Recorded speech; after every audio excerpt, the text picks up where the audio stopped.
غلاموں کا مذہب۔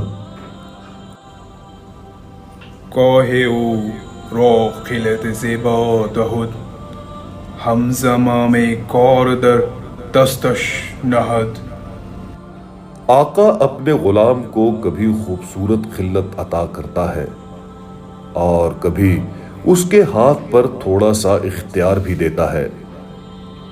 مهر را شاطر از گفت بیرون جهاند، بیزک خود را به فریضین رساند۔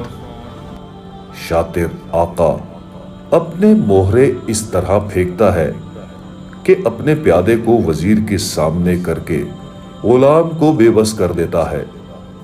نعمتی امروز را شیداش کرد، تابع مانی منکر فرداش کرد۔ یہاں تک کہ وہ اپنے غلام کو فوری نعمتوں مفادات کا شیدا بنا دیتا ہے تاکہ غلام مستقبل کی بہتری کا خیال چھوڑ دے۔ تم صد بار از مستی مہر ملوک، جان پاک از لاغر مانند دوک۔ غلام کا بدن آقا کی مہربانیوں کی وجہ سے موٹا ہو جاتا ہے اور اس کی روح باریک کمزور ہو جاتی ہے۔ گردد ارزار و زبون یک جان پاک، باقی گردد کاریای تنها ہلاک۔ حالانکہ ایک جان کی نحیف و نزار ہونے سے یہ بہتر ہے کہ بدن کی کئی بستیاں بالکل نیست و نابود ہو جائیں۔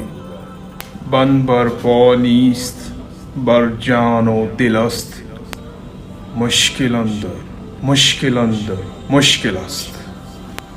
زنجیر غلام کے پاؤں میں نہیں ہوتی بلکہ اس کے دل و جان، سوچ اور ہمت پر ہوتی ہے۔ یہی مشکل در مشکل ہے۔